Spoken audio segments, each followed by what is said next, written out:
Carry On Only, dedicated to inspiring your next global adventure. And now, here's your host and personal guide, award-winning photographer, creative director, and travel expert, taking you around the world in style, Jill Pater. I'm your host, Kevin, along with my partner, Sam. Sam, how's it going today? It's going well. How are you? I'm doing well, thank you. Are you ready to go to Berlin and the Baltics today? I'm very ready. Awesome. Well, we are here, as always, with our travel expert, Jill Pater. Jill, how's it going? It's going great, thanks. Awesome, Jill. Okay, so Berlin and the Baltics. Why Berlin and the Baltics? Well, let's start with Berlin first. Berlin, I think, it's one of my favorite cities in Europe. It just has that great cross-section of culture, political history that we, have all known about for years. Food, definitely a younger city, fun, great place to go out. It's kind of the best of all worlds, and it's a great place to travel from to other countries in the Baltic region as well. Okay, so is Berlin a representative of Germany as a whole? Like, do you get a pretty good idea of the entire country by just going to Berlin? It's definitely German, but I think it's quite unique. It's pretty different, I would say, than other German cities. It's much more artsy, creative. Yeah. It's kind of like, for our comparison in Los Angeles, the Venice of Germany. Sure. I was going to ask about that. Yeah, right. it definitely has its own feel. Mm-hmm. Its own feel to it. Berlin is one of the very few cities that you have been to that I have also been to. All right. And so one of the crazy things that I saw in Berlin is you reference that kind of art, community, the artist community, which is big. But isn't there also something to do with like squatters or something? Because there's an area that was, kind of down the road from my hotel. It was like a massive warehouse that was basically taken over by people squatting, but it was super like, graffiti and painted and artsy. So I was just, is that a thing that you saw? I didn't see that there, there, but I wish we had that here in LA. It would certainly make the cost of living more affordable. But yeah, you definitely see, a lot of these parts, and especially on the east side of Berlin, a lot of these super artsy places kind of emerging. I think a lot of that has been, a little bit more gentrified and taken over in the last probably 5 to 10 years. Yeah, for sure. And that's when I was there, I also felt it wasn't a cultural shock for me, right? It seemed kind of westernized. Mm-hmm. I got on just fine, like speaking English, and was able to eat the food. What did you think about, just Berlin in general? Was it difficult for you at all?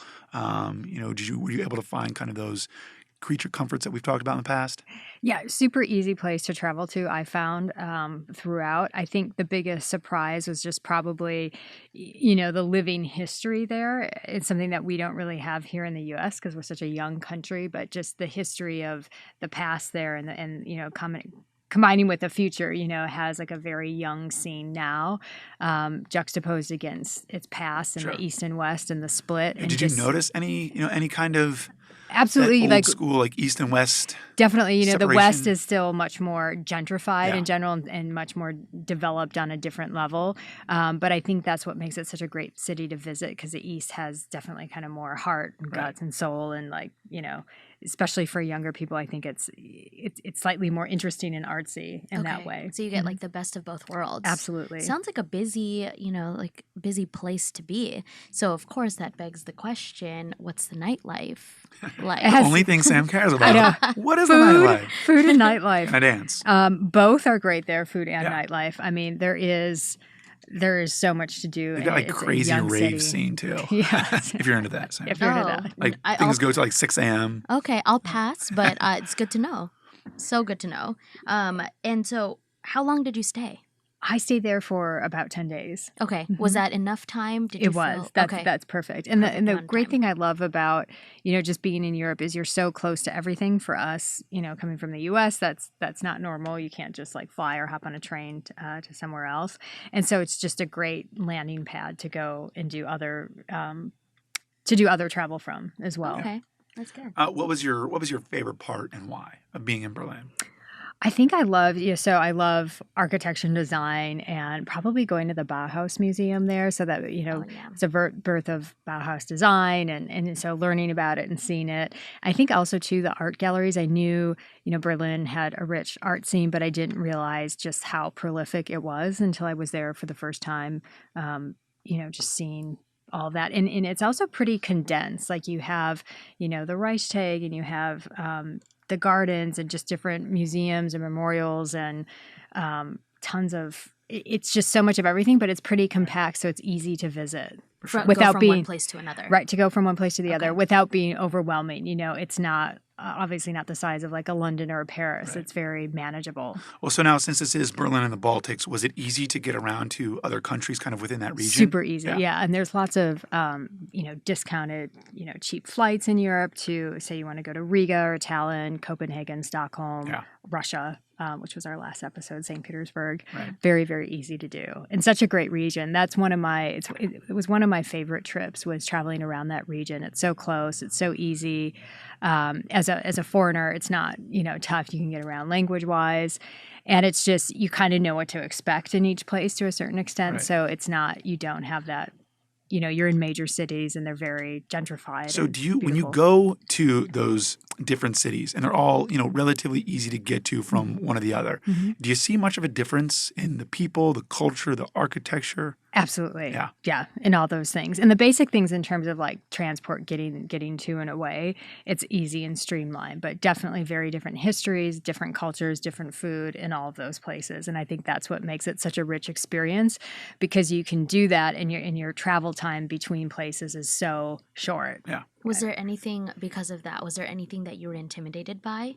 Like whether it was, the language barrier or the people or just even transportation, just going from one place to another? Not really. I found it overall pretty easy. I think for me, the hardest thing sometimes is figuring out where to stay, like what neighborhood to stay in and what type of place to book, whether it's an Airbnb, hotel. And so that's always, usually when I travel, that's kind of my biggest thing. I obsess over like which hotel I want to stay at and kind of not knowing necessarily the orientation of the city. That's always where I spend the most amount of time researching. And so what did you do for this particular trip and what time of the year did you travel? for this particular trip, I was there in summer. Okay. Our summer? I was there in June. Yep. Oh, Our okay. summer and their summer. Yep. Oh, wonderful. And I stayed in Prenzlauer Berg in Berlin, and I stayed in an apartment rental. It looked amazing online, and it was. But the challenge, I think, sometimes with Airbnb and these things, especially if you're booking them by yourself, is if there's any kind of challenge with the place, you can't change rooms, you can't move, Can't upgrade. Yeah, or and so in this something, particular case, the apartment I stayed in was absolutely beautiful, but there was actually no sound. No sound. What's the word I'm looking for? Buffer. And so it sounded like, like everything? every Did you hear car a on the pin? street. Yeah. Okay. And so I moved the bed like into the back kitchen to sleep because the apartment was absolutely beautiful, decorated in like mid-century modern design. So I was in heaven from the design point of view, but Super loud. the super loud. Yeah. Yeah. And so sometimes that's, that's kind of a risk you take with, booking apartments versus A hotel. hotels. Yeah. Okay. So which of the nearby cities was your favorite to go to? That's a tough one Since because everything is they're kind of all compact. they're all great and they're all design places. It's almost an impossible choice. I mean, we talked about St. Petersburg on our last episode. That was a great city. Helsinki, I love for design. Stockholm for design. Copenhagen for design, and Tallinn and Riga for other reasons. So it's really hard for me to pick a favorite there. When you go, do you try to knock all of them out in one trip if you're working, if you're shooting architecture, or do you kind of, make a point of going back to each place separately? So there's usually a theme in mind, and I usually have a set amount of time that I can be there for. And so with that in mind, like the Baltics I actually did at different points in time. I didn't do them all at once, but I try to make the most of wherever I am. I try to make the most of the region while I'm there, given the amount of time I have. But you obviously don't want to push it too much because you want to be able to enjoy each place. Yeah. I feel like just going back, I've been to Copenhagen and I feel like everything is so thoughtful with the design, in reference to design, everything from the architecture, but also this sense of like a visual identity from city to city. They take so much pride in like designing how their city looks and feels, and kind of everybody follows suit and is proud of that. How did you feel about that? Yes, absolutely. And in Copenhagen in particular, everything's so clean, so refined. Yeah. It's such a different for us traveling from the US, which is, a big landmass with fewer bigger distance between cities. It's kind of crazy to just be able to like hop around and go from city to city and have, one great curated city to the next. It's really a treat. Yeah, that's interesting. Like a great curated city, because that's how I felt. Mm-hmm. I was like, wow, well designed and thought out. And the visual identity part of it, it's like they really made that a point to make it feel some type of way. Absolutely. As a representation of their culture when it alludes to like art and, all of that. They take that into consideration when planning out their city. Yeah, and the cultural pride in design and Yes. food and what it means to be, what it means to be there, and then it's so, as a tourist you perceive it so easily. So it's just a great. It's impressive. So you just mentioned food. What did you think of the food, the culinary scene? So culinary scene, I love German food. I have German blood, so it's just like the worst of all of those things. And like all these cities, particularly in the Baltics, they're very international in a sense and refined. So you have the best of both worlds. You have all the traditional dishes and then everything you'd want from kind of an international perspective. But I love German food. It's great pretzels, to go there. Yeah, the pretzels. Schnitzel. Yeah. Yeah. Out of sauerkraut. Yeah. What is the best thing that you ate there? Like, what was like one, if you could pick one meal that you had? That's a tough one. Look, people want to know this. Yes. I know. What is the go-to dish? I know. The go-to dish. I think I love, like, in Berlin, like, the beer garden, even though I don't drink beer, but I love, like, the outdoor beer gardens, like, being outside. That whole atmosphere. It's kind of a gastropub scene Okay. there. I love, probably, like, hands down the best. So traditional German food, but just done really well. Slight healthier twist, I would say, to it than, like, German street food. Yeah. But that's kind of my favorite, just being out, like, in the open air gardens in summertime. Everybody's out. There's live music. That, I think, would be my culinary favorite there. So that kind of leads me to another question, right? So when you're not shooting, what are you? I mean, I know there's so much culture and so many things to do in Germany or Berlin in particular. What else were you doing? Was there any cool sites to go to? Cool museums, places? Absolutely. So some of my favorite art galleries in Europe are there. And you kind of, again, have to pick and choose, as we talk about in all of our cities, what you want to do and see.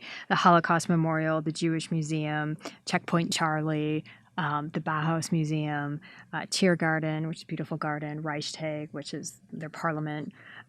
So much to do and see there, really. Do you get exhausted? Just Yes, just I do. You are making nonstop I do. on all of your trips. I do. Right. No, it is. And that's kind of one of the things that I've had a challenge with more and Like, is more. there a spa you like to go to? Or Yeah. It is hard because you're in these places for a finite amount of time and you want to make the most Advantage. of it. Right. And for me, it's very hard not to try to do it all, and that's a very bad strategy, as we talked about. But you have your places and all these, like all of the national galleries there. You could spend days in one of them. Right. So it's kind of managing that time and getting the best of both worlds. But yeah, I do have a hard time, especially in these kind of cities, relaxing. The nice thing is that in the other Baltic cities, like say Tallinn and Riga, you do have a little bit more kind of downtime. There isn't as there's certainly plenty to see, but it's not like as dense as say Berlin in that respect.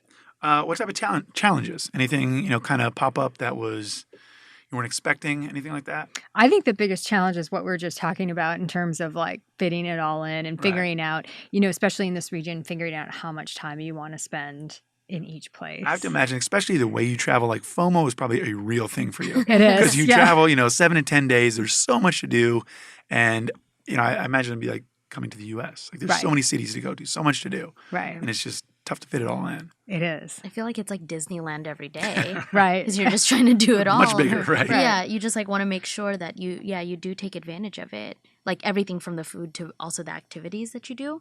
But that being said, I know that it can pile up with cost. How is the cost of travel to food to museum hopping and whatnot? How did you budget that? I think in all these places, one of the nice things when you are traveling in larger tourist destinations, which all these cities are, you have a much wider range of accommodations. So that's a great way to budget because you can, pick something that's, either less expensive or more expensive depending on what you want and the level of luxury and comfort, but that makes it easier to budget. Also, all these cities have great like internal transportation or they're, walking cities. So you're not paying for like taxis or expensive drivers while you're there. So then the only other thing that leaves are the international tickets. And the nice thing about doing a trip like this is you can get great broker tickets if you're flying from city to city that make it very affordable to not just like fly to Berlin, but fly around in the region and fly back home. So in terms of that, I think cities are in a way more affordable. And so this particular trip, I think is pretty easy to do. And then your in-country budget for food and stuff, again, that's very discretionary if you're going to, cafes or like 5-star places. But, all these places have great food. They have great cafes. So you can kind of live well while you're there, I think, on a variety of budgets. Okay. Was there anything that was, because you travel so much and you go to so many different places, was there anything that was a letdown, or just kind of like missed the mark? And I guess I'm curious about that, for all your travels. But, since we're talking about Berlin, was there anything that was just like that missed the mark? I think on this particular trip, the place that I booked for me was, it was just like not being able to sleep. When you're already traveling internationally, you lose, your time zone messed up. Right. And so you're already having a hard time sleeping. I think for me, that was missed mark. And I kind of know better because people always ask me, do you stay in Airbnbs or do you stay in these apartments? And I kind of know for me that I do like a little more cush comfort around the accommodation, just because again, you're there for a finite amount of time, you're recovering from jet lag and you're doing so much during the day, you're busting in at all these museums and art galleries and then going out at night. So somewhere nice to you're going to a rave, aren't you? 6 a.m. rave. Yeah. She's like, I have to sleep. I gotta get some rest. So I think it's always worth it to really kind of pay attention to where you're staying. Yeah, and invest in that a little bit more, depending on where you are and how much time you're spending. Nice. Yeah, that is a good question because I'm the type of person where I feel like I'm like, oh, I'm not going to spend that much time in my hotel room, so it doesn't have to be super fancy. But to your point, you do want to be comfortable, right? Because all your stuff is there, you're sleeping there, you just. So you are more about hotels than Airbnbs and that kind of accommodation. That's my personal preference. But again, that also relates back to traveling alone. And I think it's also a good point when I travel with friends or with my sister. I'm willing to skimp a little bit more on the accommodations because I'm not. You'll be all together. Yeah, you're all together and you're going out and you're not spending, not that I spend a lot of time in a hotel room regardless, but when I'm by myself, I do like that. The comfort. There's something about having that extra comfort that to me makes it worth it. Of course. What was packing for this particular trip like? It was during summer, right? Yeah, packing was pretty easy. The one thing when it's hot in summer, you need to change clothes a little bit more often. And again, at night in some of these locations, it does get a little bit cooler. So I always recommend wearing layers, having like a light wool sweater, sometimes a jacket, certainly for the plane. And you were constantly on your feet, so. Yeah, constantly on your feet. So definitely nice good. Shoes, yeah, walking shoes anywhere in Europe, really anywhere in the world you go because you're out trekking, you're doing things. You're much more mobile than you probably are at home. So walking shoes in this region, definitely a must. Yeah. In fact, you're rarely in a situation where, unless you're being picked up by a taxi or a driver and you're going out to dinner and then being brought right back to your house, you're usually walking. Okay. So I think it's important even for like your evening clothes or nicer things to have things that you can still walk relatively easily. You're not uncomfortable. Right. Do you ever feel out of place when you travel? Sometimes like when I was in Berlin, I feel like people were looking at me like they knew. Like, he's not from here, they know. Like, I don't know, do you ever have that feeling?